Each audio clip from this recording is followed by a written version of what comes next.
Hey, security peeps. We are live with an edition of Breaking Into Cybersecurity, and it is CISO Thursdays today. I am Renee Small, cybersecurity super recruiter, helping awesome leaders hire great talent. And I am here with a very dear, awesome person who was here last week, and the people said, bring her back, bring her back. I am here with Erica P. Rowe. Say hi to everybody, Erica. Hi to everybody. So I told Erica, I said last week, it was so funny. We did a fundraiser. And while we were doing a fundraiser, we talked about new year, new career, all of this good stuff. And Erica was giving some awesome tips around communications. And we know how much that tends to be a challenge in our space. So I said, Erica, can you please come back? Well, I said, Erica, and then the people said, bring her back, bring her back. And you know what happens when you all say, bring them back, we bring them back. So it's just going to be us today. Chris Foulon and James Azar are both out. See, we got some people chiming in already. Hi. Cedric is here. Hey, Cedric. Greetings. Anyone who, before we get started, as you all know, we are trying to grow our YouTube channel. So please, please, please subscribe to our YouTube channel. And so you can hit the notification bell so you can see us and know when we're coming on. As everybody knows, we come on every Thursday at 1 p.m. Eastern. And if you are watching us and also on your favorite listening platforms. So that's announcement number one. Announcement number two is that we have a new website, which is kind of cool. And I will plot that. I want to make sure I have the right website URL. So I'll be sure to put that in the chat later so you can check us out on our new website. And on the website, we have all of the episodes you can watch, go back years and years and see us carry on for CISO Thursdays. And then thirdly, the Power Up Women's Conference is coming up on March 12th. We did a fundraiser last Friday. It was nuts. I was on I was on live for 9 hours. Ooh, Lord. And we had some awesome talks. People come in, talk about all types of ways to enhance your career. So that is actually on YouTube. It's 9 hours long. We're working on the clips and stuff, but you can watch the whole entire thing if you so choose to, and revamp your whole career. Because Erica was on there talking about communication styles and stuff like that, which we're going to talk about today. We had people talking. We had Jason Blanchard literally had you do a whole resume from scratch. He's helped almost 200 people find jobs and break into cybersecurity since 2020. So almost 2 years, and it's been 200 people. He was phenomenal. He came on and gave a talk. So we're going to be breaking up the segments and sharing them out there. But we did it because they're fundraising for the Power Up Women's Conference Teens. The teens is something that I'm a part of. I absolutely love them. Erica is actually going to be speaking at the conference too. She's emceeing the whole conference. And what we specifically doing for the teens is introducing them to careers in STEM. So there's going to be a STEM project. There's also going to be speakers, inventors. We have gaming designers. I mean, all types of people to come in and show these young ladies how they can have various careers in STEM. And a lot of them come from disenfranchised communities, and hence why we are fundraising to ensure that all of the young ladies that participate get a STEM kit. So I'm going to put that up so you all can donate for a good cause. So we want you to do that. And tell us where you're chiming in from. I see some people here. Let us know where you are calling from, or you are listening or viewing from. It is raining here in Northern Virginia, right, Erica? It is. It is. I feel like it's a solemn, like, not solemn in a bad way. Like it's a nice calming. That's the I right feel like word.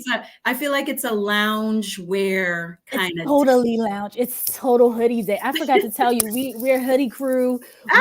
We do t-shirts and hoodies often. Well, I wish you had told me. I went all cutified. I was like, okay. I know, you look fabulous. You look fabulous.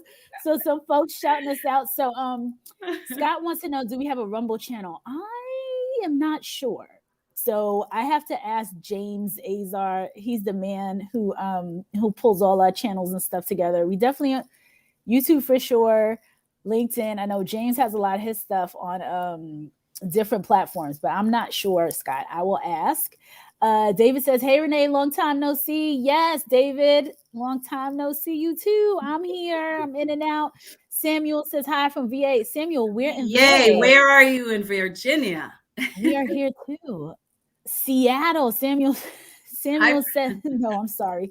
Subir, he's in Seattle, rainy town with the umbrella. Raining in Seattle. Yes, we're in loco. Like I always tell folks, it's not because we're crazy, although there are some cray people here, but it's Loudoun County. And I'm in neighboring Fairfax County, very close though, very close. Yes. David said, I will pass the link on to our franchise group. Our focus is on girls in STEM and kids in STEM at Code Ninjas. Woohoo! Yes. Actually, yes, David, I will connect with you afterwards because I definitely want to connect with other organizations, because we are definitely the Teen Con has been going on. It's actually called the Teen Edition for about 4 or 5 years now. And I think I've been with it for about 3 or so, and it's just growing and growing and growing. And not only do we focus on STEM as a component, and we're doing the STEM component more so this year, but we usually do with the teen girls is we had like fashion and makeup. We had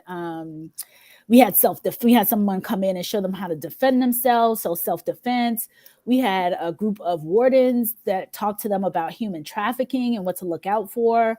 So it's really the conference CEO was on last Friday, and she talked about the whole human, and how the reason why she came up with this Power Up Women's Conference is because typically you go to conferences based on your job, your work, or what have you, but not often do you have like a conference that takes care of all of you, all different facets.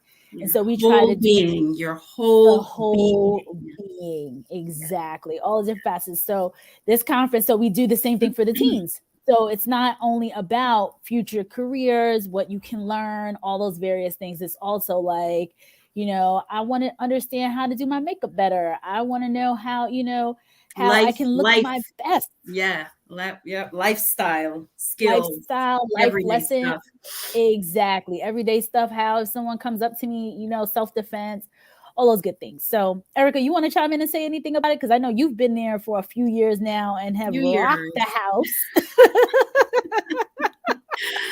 I know. And it's funny because the first year was that the first? I cannot remember. This is my 3rd year. So this is 2022. So 2020, and then we'll go back. But no, I was introduced to Bernadette. She approached me about just, like coming on board and being the host / MC. And I, that's my background. And so it was a no-brainer for me, especially as it relates to, empowering our community, women in general, and of course the teens. So, unfortunately, I haven't been able to kind of peek in to the teen side because I'm usually with, the more seasoned ladies side of it. But oh my gosh, I have friends who, they bring their daughters, and the girls just leave with so much resource and tools and empowerment. And so the conference itself as a whole, and last year it was the first time it was virtual, and that was a little different for me, being the MC and loving that in-person experience. But you will not be disappointed with this conference at all. I mean, I am amazed at Bernadette Carroll and you know what God has done in giving her that vision for because this is what, the 8th year or Eighth year. the Yeah. 8th year. Eighth Wow. year. I know. It And I didn't fascinates even me know too. about it until Same. 4 years. And I'm just Right. like, wait, where have I been? Right. So folks, send your spouses, send your partners, send your Yes. daughters. I'm going to put the link up, but we'll go through Yes, some more people and then please. we'll talk about what Erica is doing here today. What is Erica doing? So Stephen Upshaw, he always comes. Hey, Stephen, checking in from San Diego, sunny San Diego. Nice. Scott says, hi, looking forward to some icy roads in the Hudson Valley. Oof. Icy roads. Keep that. Good luck. Oh, Sandra's in Woodbridge. Alvin's here from Atlanta. Right. Hotlanta. See, we got the communicator here. Clarence is here from Macon and Rocket City. Where's Rocket City? We said the same thing. Where's Rocket City? That's cool. That's very cool. So back to Erica and why you are all here today. So Erica is, and the reason why we invited her here on CISO Thursday. So we all know that all of us are consistently trying to get better and grow in our careers. And I know from all of the 99 conversations that we've had over the past 3 years, we are always talking about communications and how to communicate, executive communications, communicating through various mediums. So, you know, communicating like this, written communication, you know, in interviews, just across the board. So when Erica was here last week, she was sharing some tips. She had just come from a conference. I think she's going to talk to you about this. Where she was listening to some women and they were saying, you know, I could never get up in front of a room. I can't communicate like that. You know, how do you do this so well? So she and I are going to do a Q&A, and you all know you guys can jump in at any time and ask questions. But Erica's new to us. So I told Erica, look, this is a very lively, like we have a good time. we have a crowd. All about it. And you all will ask the great questions that you always do, because she is an expert in communications and customer experience as a whole, which I thought was cool because we tend to talk about, you know, being in IT and understanding the business. And when you understand the business, how much more valuable that makes you to the organization, because you're not just this person in IT, you know, or this person in security. You understand how everything fits together. So Erica talked to us about her, you know, her experience in some of the biggest brands in the world and the customer experience there, and how we can take some of the information that she has and utilize it for our own career. So we're going to continue on with this whole providing expertise in the communication space. And Erica, before I let you jump in, I'm going to shout some more people out. Yes, please. What's the North Dakota? Cowjo. Tell us how to pronounce that. Williston, North Dakota. Very cool places. People chime in from everywhere. Another San Diego person. Hey, Rosa. Joining from the frozen tundra of North Dakota. Keep it there, please. Keep it there. Oh, I'm an island girl, so Semar is in Columbia, right? I was just thinking. No, I wasn't in Columbia, but I was close. Columbia, Maryland. Okay, so Erica, I will kick it off or hand it over to you. Let you chat with these folks, and then we could do some Q&A. Sure. Thank you. So I'm really excited to be back. I was saying to Renee that ultimately last week, I'm like, oh my gosh. If you weren't on last week and you do not feel like watching 9 hours, I'm going to clip your piece out and share it. Okay.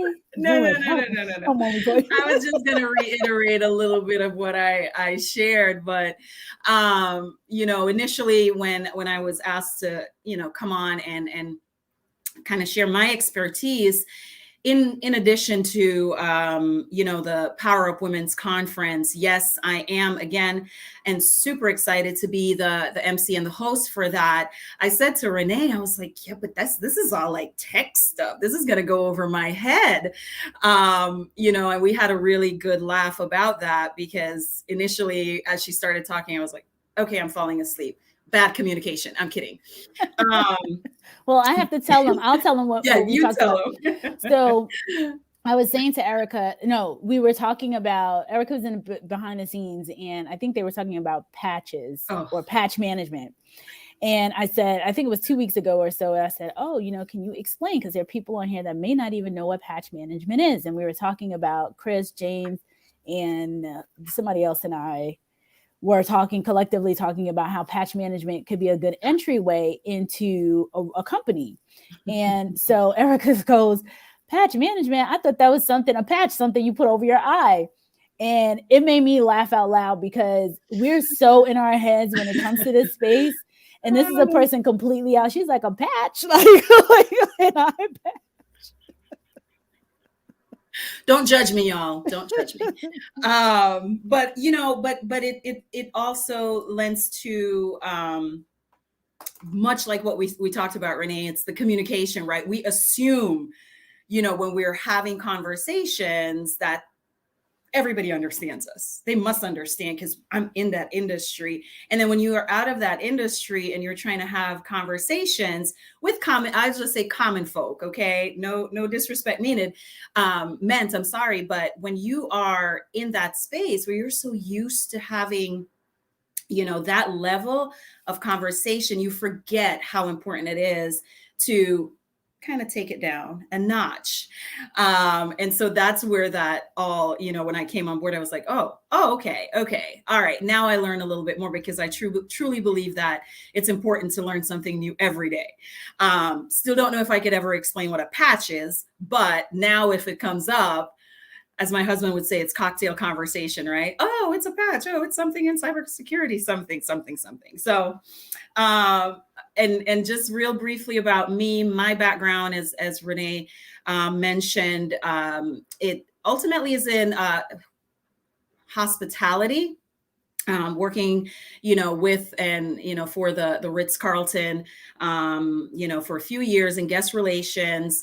And that is all about communication and effective communication, any kind of customer service, forward facing, or even a back office, because one of my joys with that experience was being able to communicate, not just with the guests, but really the heart of the house, where, that's your internal system, right? They run the entire organization from the heart of the house, the back of the house. And that can be relatable to any corporation. And so, for me, communicating forward facing, as well as, with fellow colleagues, that is key.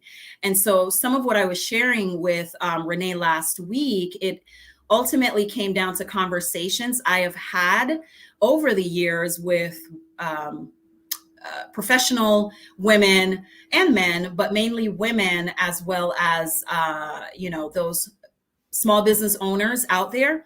And part of what really stuck with me is their confidence level and how that can affect how you communicate overall. So what I was sharing with Renee, and I'm glad you brought it up, because I had put that little piece of paper away.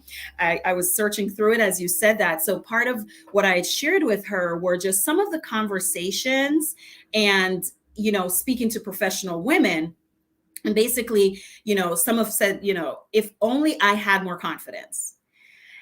And that's key, because having that confidence and showing up for yourself is how you convey or how you present yourself when you are speaking, your body language and all of that. And then one in particular says, I don't speak up because I'm afraid I'll sound like I don't know what I'm talking about. That really stuck with me. I'm not sure I have what it takes, so I don't even try to get promoted. Or I've missed events and opportunities to meet new people because I just don't know what to say. And so that's really how that conversation got started. And Renee was like, you know what? It really does come down to communication. Oh, How do we communicate effectively to show up confidently? And I want to chime in here if I Yes. can.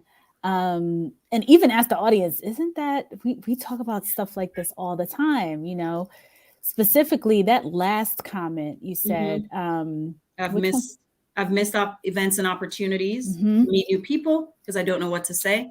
Because we are, a lot of technology folks tend to be introverts.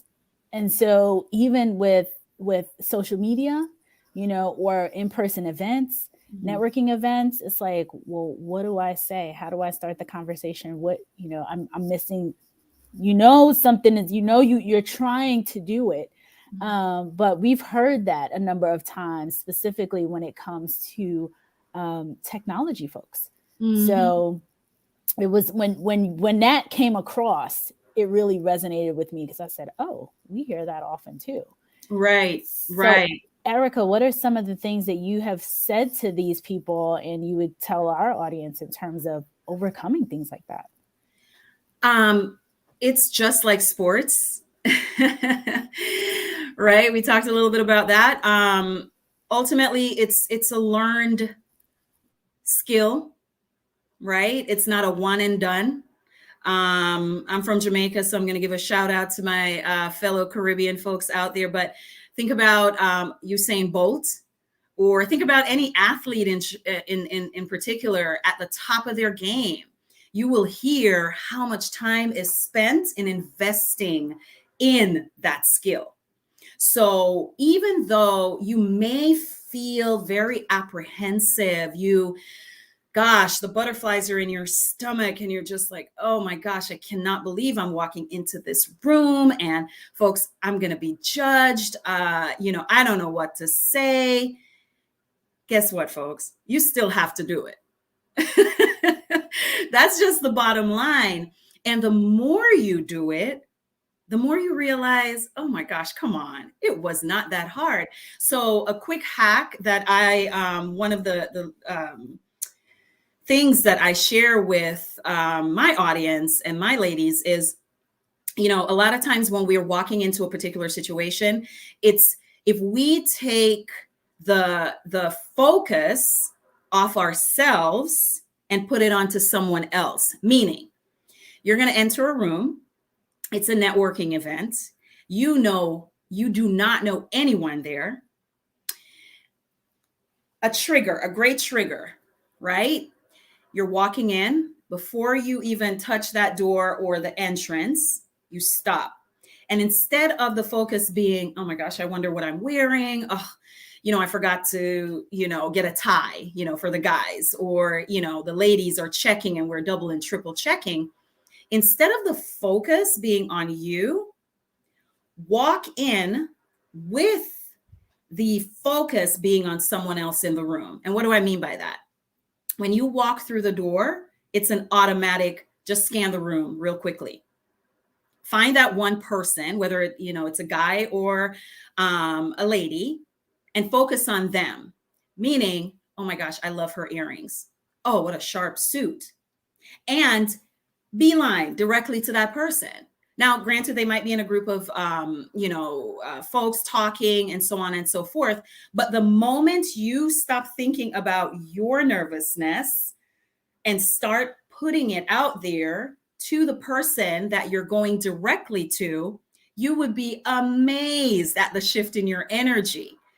Right? So that's one quick hack. And I think we even talked about the eye contact thing as well, how it can seem weird to stare directly into someone's eyes. But ultimately, I'm telling you, and Renee said it after I said it, it's if someone doesn't look you directly into your eye, let me ask the audience, what does that do for you?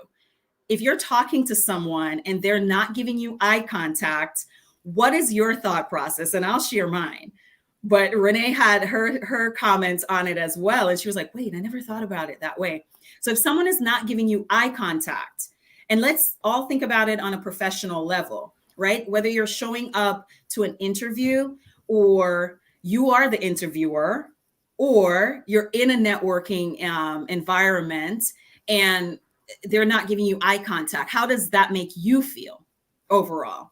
And I love the audience to chime in on this, because I always love hearing, folks' comments. Yeah. I'll start off. Well, there are a couple comments in here. Okay. Before we get to those comments, okay, that'll probably start coming in shortly. Absolutely. Is first, I'll share mine that we talked about last week when I always, especially if I'm in a room, if somebody's looking behind or looking past me, if I'm talking to them, I'll be like, well, what's over there? Like, I want to know. I want to know what's going on back there. Like, if they're talking or they're talking to you, but then they're looking somewhere else. It's like, oh, what's happening over there? What's going on over there in the corner? Right. And so that's always, it's like, the person, to me, it's like they're distracted. Like, okay, what is it? What's happening? And should I be looking over there too? Type of a situation. But Will actually, he chimed in and said, if someone isn't giving me eye contact, I tend to think that they may be neurodivergent and tend to make adjustments in demeanor to make them feel more comfortable. Interesting. I like that. I like that. I love that as well. True. Because, it can be conveyed. Will, thank you for that. It can be conveyed, in my opinion, to be, well, what I'm saying is not significant. Or on the other spectrum, it's, well, what are they hiding? It's, it's not I feel like I can't trust you. Like, there's something behind the fact that you're not giving me eye contact, as well as it's disrespectful, in my opinion, right? And so on the flip side of that is, if you are uncomfortable with making eye contact as well, how do you overcome that? How do you get past that? Because going back to that sports analogy, it takes practice. And so one of those little hacks that I shared with Renee last week is, instead of looking directly into the eye of the person, look at their forehead. And I challenge, and I don't know if you got off and did it at all, Renee, but I challenge you, our audience, to try that. Because here's the thing, I do not want it to be a case where we feel that, well, I put it out there as everyone can absolutely do these things. There are some folks that are challenged in terms of, experiences and just are not comfortable. So that is one way that you can overcome just that one thing. So over time, you're getting used to looking at their forehead when you're speaking with them. And then over time, you actually start making eye contact and you don't even realize that you had started doing it. So that's one way to do that as well. I appreciate your comments, Will. I really like that as well. And yes, going back to that, adjusting your behavior sometimes can also put that person at ease and bring the conversation back to you. So right. And then David says they might process information in a way they don't make eye contact while considering how they respond or interact. So I always give people a bit of space at first to learn body language and cues. That is perfect. I totally agree. And I actually have that in my notes as well, in terms of body language, how your body language will say a lot about who you are as a person and what your communication style is. So careless body language, right, can also undermine the message that you were trying to convey. And this is where the spoken word, if it doesn't match with your body language, there can be a serious disconnect overall. So, and it can be confusing to folks. So I love my notes because I want to stay on track. So for example, if you speak and listen with your arms in front of your chest, this could relay a number of negative messages, right? Your audience might think you're a defensive, angry, or disinterested, especially if you don't look at them and turn away sideways, right? So the folded arm sends those signals that people are supposed to stay away from you. But an open arm, right, hands down, is welcoming as well. So, okay, let me see what Stephen says here. And Stephen says, for some cultures, it is disrespectful to make eye contact. We have to be aware and sensitive of other cultures as well. Absolutely. I spent a lot of time overseas. That's such a good point. Absolutely, Stephen. And I totally agree with you. And that sign of respect in the Asian culture is and so absolutely learning learning and growing as to the different cultural attributes as well is absolutely important. So yes, I totally agree with that, Stephen. Absolutely. So that's one in terms of the eye contact and how you can overcome that. And then, just going back to effective communication as a good leader. And I understand that, much of our audience might consider themselves, they don't consider themselves leaders, right? But this is for folks who are born into leadership or coming into leadership, or you just never know when you're going to be put in the position of leadership, right? And so it's important to be able to communicate effectively. So in every opportunity for leadership, we know that, there are pitfalls and there are tough times and the successes and all of that, but learning how to communicate effectively to your chosen audience. So that's also important. It's knowing your audience when you're communicating ultimately. So part of that is, in the course of our day as leaders, it could be staff, it could be shareholders, it could be business partners, prospective business partners, vendors, customers. I mean, the list goes on and on, but ultimately it's knowing who your audience is. And even going back to, was it Stephen who said culturally, the eye contact, that's also knowing your audience. Right. That is super important overall. That's so important. Erica, I Yes. wanted to chime in because Absolutely. I was at I'm doing a talk next week. And the group of us that are doing this talk, we had to rehearse. So we did a rehearsal, and the educator, the person who was kind of giving us the critiques, she was so adamant about, and we know this because we've all been through this, but knowing your audience. And so like one of the talks had to do with it was interesting, but something came up about rodents, and it's a lunch. It's a lunch, and so she was like,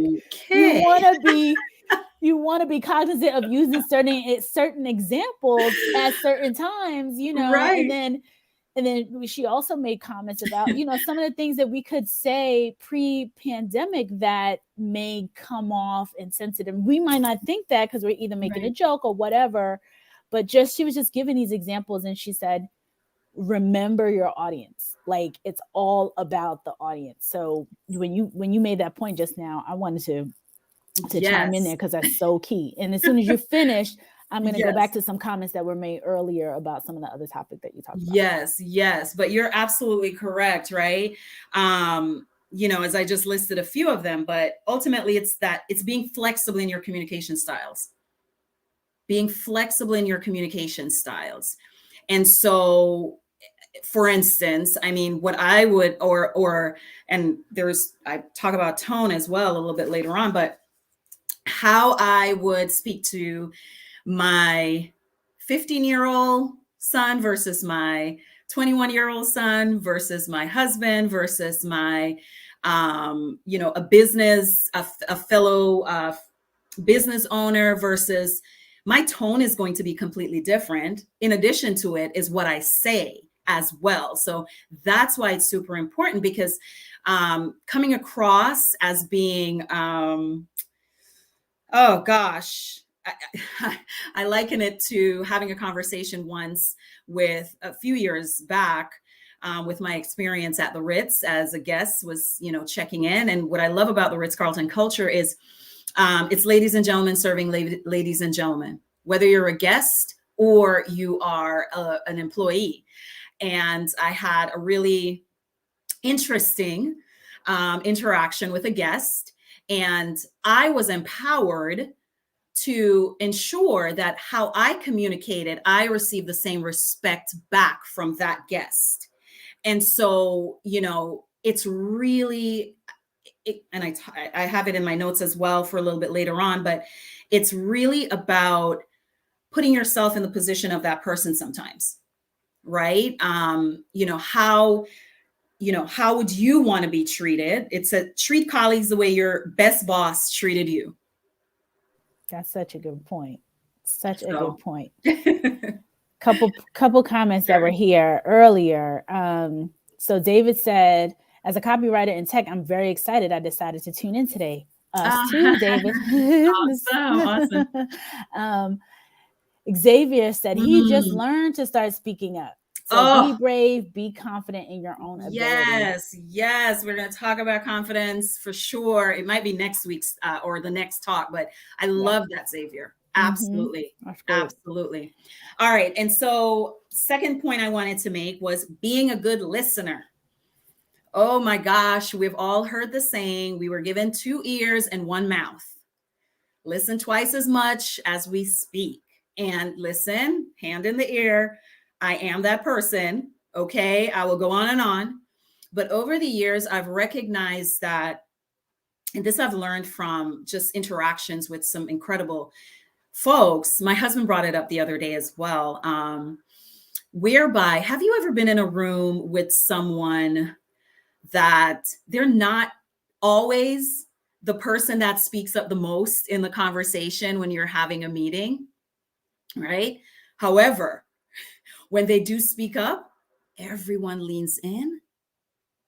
That has been part of something that I myself continue to hone, because being a good listener, it is super powerful. This conveys to the person, your audience, how interested you are, leaning into what they are saying, and I'm hoping I'm getting this right. Being a active listener, or passive listener, active listener, whereby you're able to repeat. Yes, you're able to repeat what they have said to you, because what that says is, wow, gosh, I am important. What I have to say is important, right? I did this one activity where her name is Star Babatoon, if you are out there, right? She is part of the Les Brown coaching style. And so we went through this activity, and it was amazing, because essentially you had to repeat back. So I'm having a conversation with you, Renee, and you say everything. And the challenge was, do not try to pop in and say, oh, yeah, I totally get it. Oh, that happened to me too. Oh my gosh, yes. Right? I shoulda, woulda, coulda. Stop shooting on people. Stop shooting on people.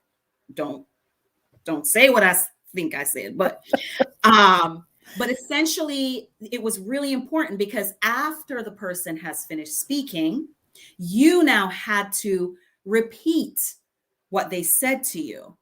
And that meant so Renee, what I heard you say is, right? And if you are not actively listening to that person, because we can tune out everyone and everywhere, but ultimately the truth is that being a good listener, it shows empathy, value opinions, and you're constantly learning from others rather than thinking they have all the answers. So I just wanted to share that as well, how important that is to be. I think that's so important. And I struggle with that sometimes, where I'm like, I want to jump in because I got a similar story, and you know. But you have to realize it's not about you. Right. It's like, even if that person is coming back to tell you the story, this is the 3rd time you've heard it. Ooh, that's a challenge. Oh, right? Yeah, that's a huge. That's one of mine. I might have to. I need to consult with you. I need your services. So let's see. There was one. I wanted to chime in about another comment. David, he said, "I learned late in my career you have to wallflower to learn the language in those events until you're comfortable in those spaces or on that level of discussion. It's also surprising how non-industry knowledge is still relevant." So David, this is when we talked about the networking, going into the rooms. And I'm thinking also networking online, because that's another interesting environment. Like, nowadays we could have these Zoom calls or whatever, and it's a ton of 30 people, 50 people, a lot of people. You should say that. Let me get my notes on that. Yeah, that's a good one to kind of bring up too. And then another comment here, Samuel says, I can provide all the answers, but something they keep asking me, what am I saying, due to his heavy accent.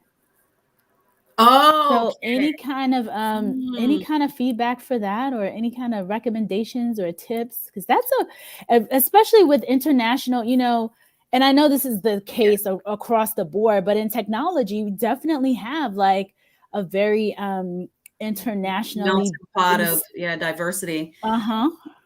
Yes. And I'll say this, Samuel, I'm from Jamaica, so ever so often my patois comes out, and it's a challenge. However, I can understand how, even, and you can tell me, Samuel, if this, and let me ask you, does that give you, does that affect your confidence when you're speaking? Because, ultimately it's, gosh, here it is again. I'm going to have to explain myself 10 times over. What does that do, if anything, to your confidence? I would think it might be even, I'm not going to answer for him, but I would think that it might be frustrating. Like, you know, and then you may shut down and not want to say anything because it's like, well, they're going to ask me 45 times and I don't want to repeat myself and say it in a bunch of different ways. I also want to add in, outside of international accents, I think about local accents. Oh my gosh, yes. Like you get to some neighborhoods, even I was in I think I was in DC, and I was like, what did they say? You are so correct. And I know sometimes being in New York, it's like, what are they saying? You are so correct. What? You are so correct. But ultimately, that is, over time, as you mentioned, Renee, I'm absolutely sure it's frustrating. But when you think about what you're saying, how important it is to get that point across, sometimes it's ultimately, asking the listener if you're being clear. Am I being clear in my explanation? What may I repeat? Or it's more, maybe we should have a one-to-one conversation, right? Because sometimes, depending if you're in a group, that's going to detract from the overall dynamics of the group itself. So many times, Samuel, it may be asking the question of your audience, am I being clear? Do I need to repeat anything?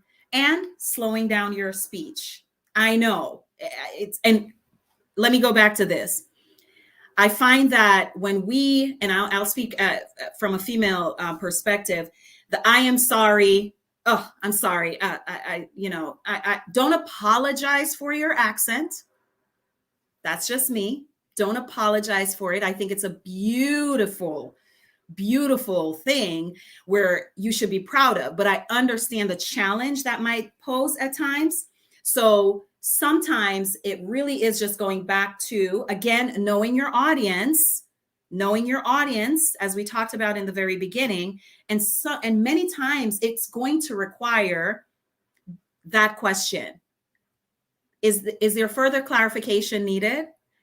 I'm looking forward to connecting with you one-to-one, right? Make that invitation and that ask be welcoming without making it seem like, well, I don't think I should be explaining myself over and over again. So that would be my suggestion on that. Right. And I have also heard about the slowing down just in general. Yes. Because even me being from New York, we all, you just talk fast. Exactly. So being intentional about slowing down is absolutely what has definitely helped me in that space. So Samuel also adds in, I let my colleague do the talking all the time after we have had a discussion in the back. So that's the, yeah. That's the fix for now, Samuel. But I feel that there will be opportunities because, and this again, I don't know the dynamics of your business partnership, your colleague, and so forth. But I want you to understand that you can absolutely shine as well. That's what I'm trying to say. Yeah, we want Samuel. You can absolutely shine as well. So again, it takes practice. But ultimately, if this is what's working for you now, I just feel like there's just a little bit more tweaking, a little bit more enhancing in your communication skills that need to happen in order for you to, just show up confidently in that meeting, in front of that audience. Because here's the thing. What if your colleague is not around? Or people will start to think that your colleague is the person who knows all the answers. Like you, precisely.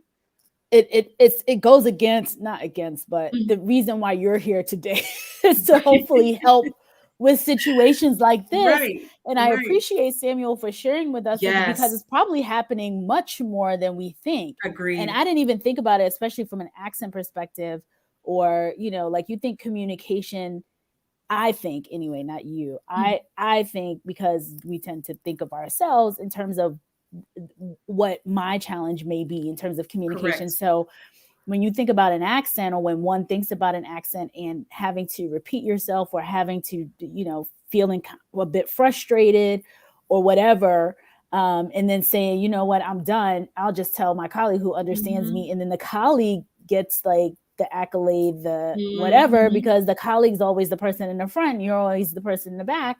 I feel like I don't like that. I definitely don't like that as well. So Samuel, what we're both saying is that you deserve to shine as well. And it's ultimately, as I mentioned earlier, it's just going to take a little bit of practice, a little bit of slowing down, and then owning that you do have a voice and you do have something to say, because you sound like somebody who I would want to listen to. But then he knows what he's talking about because he's telling the colleague, and the colleague's going up in front. It's almost like a translator. Exactly. Like, you don't need a translator. You right. don't need a translator, Samuel. You don't ultimately. But thank you so much for being so vulnerable and transparent and sharing that. And I can relate to some degree as well, being from the islands, and having folks in Jamaica. I'm like, what did they just say? Good Lord. And I'm from Jamaica. But yes, I can relate. Okay. Thank you so much. Yes. Someone advised me to learn to speak slowly, like Obama. Exactly. Very intentional. Very single. And folks lean in.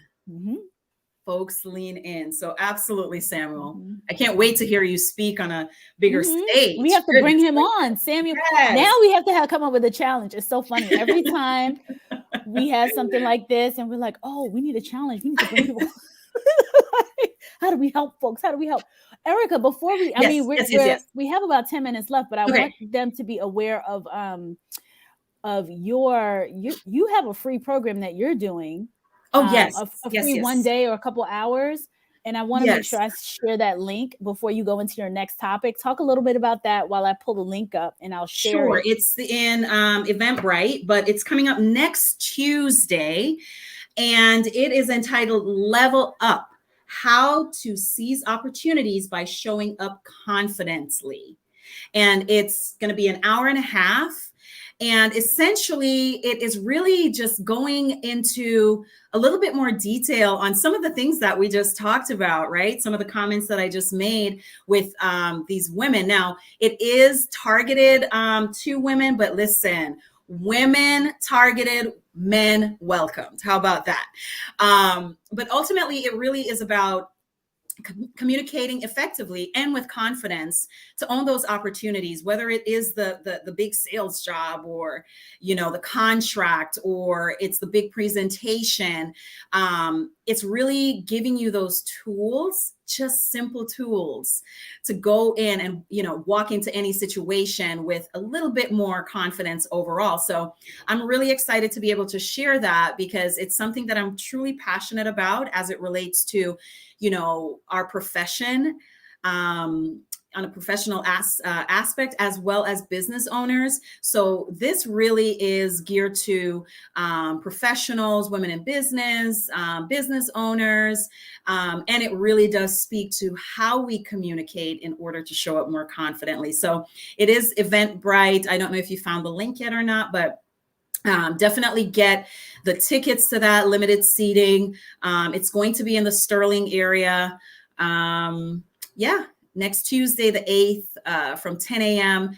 to 11:30 a.m. So just come with your pens, pads. And this is not going to be a sit down and let's just listen to Erica talk. We are going to have some fun. We're going to have some activities, and it's going to be well worth it. And more will be shared on my other programs at that event as well. So Erica, this is in person. Is it going to be virtual? It is in person currently. It's in person currently. Okay. Yes, it's totally in person currently, but yes, okay, that is the information. I'm also going to tag you. So I just put the link in the chat to the Eventbrite, which is kind of long. So what I will do though, but all these folks are on LinkedIn today. Most of the folks are on LinkedIn. Okay. But I will also tag you.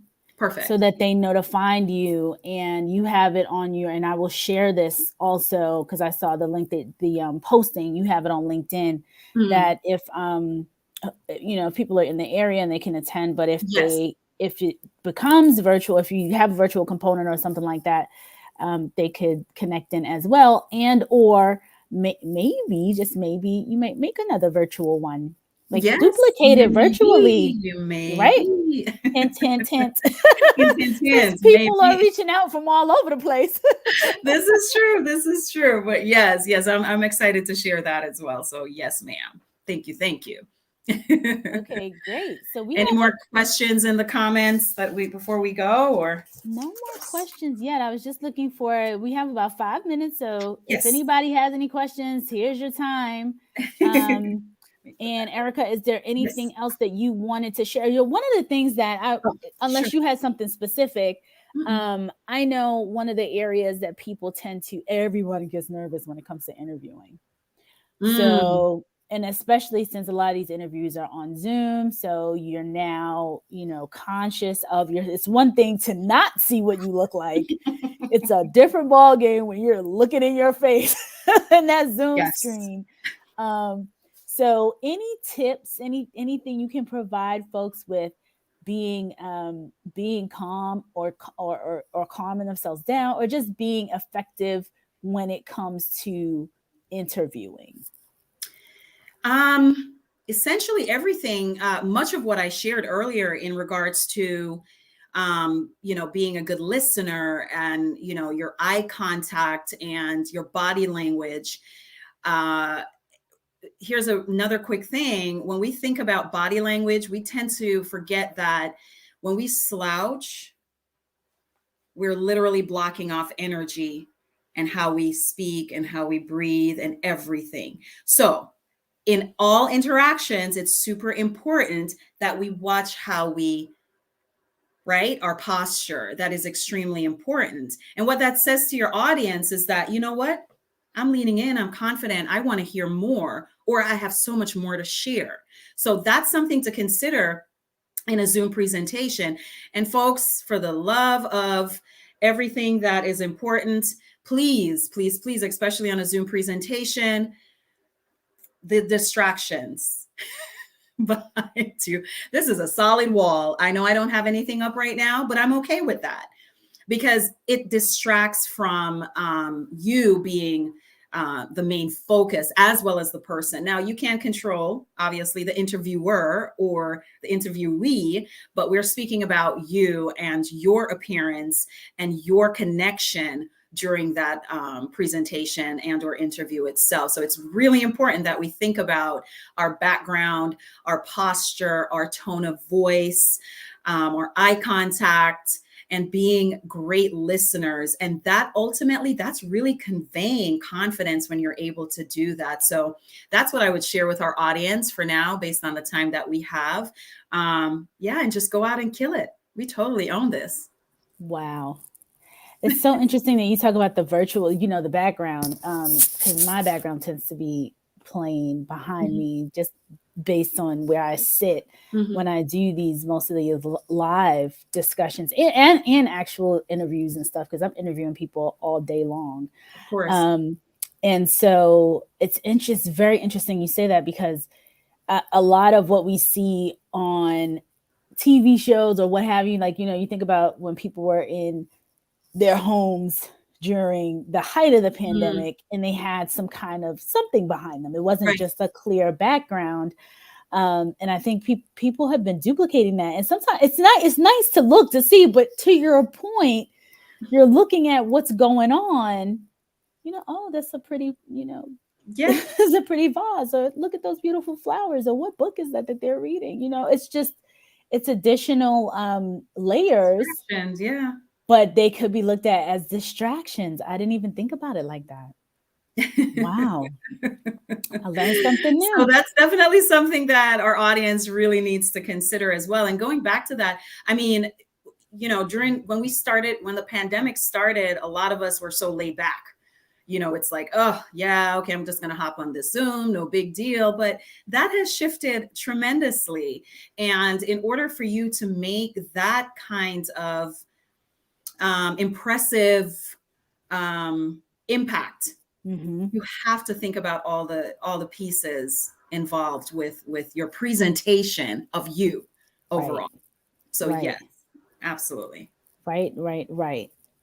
All right. Well, Erica, before we go, any final questions, folks? Erica's about to leave. While we're checking to see if there's any other comments, I want to reiterate again, I will reach out to you folks to get money for these teens. So don't be shy, people. Be ready when I ping you in your inbox, in my LinkedIn messages. Because it is near and dear to my heart, the teens. And so please donate. Look for a message from me in your LinkedIn inbox. And I guess the YouTube people have to find you too.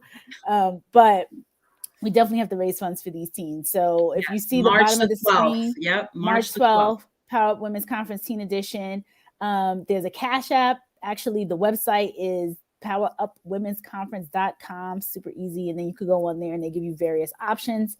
And Erica's free event next Tuesday, I will share that as well. And maybe even a virtual version for all the folks that are here and beyond. So we'll hopefully, if that happens, we'll get that out there too. And I want everyone to have an awesome rest of your week and a good weekend. Absolutely. Thank you. Thank you so much for having me on this, Renee. Absolutely. We're happy to have you. And I know we're going to have you back. I'm ready. I have more to share. Next time, we're going to talk about public speaking. Public speaking, folks. Will says, thanks, Erica. Thanks, Renee. You're welcome, Will. It's always fun. And thank you all. Always, I always love how engaged this audience is. So thank you all for being here. Have a good one. Bye everybody.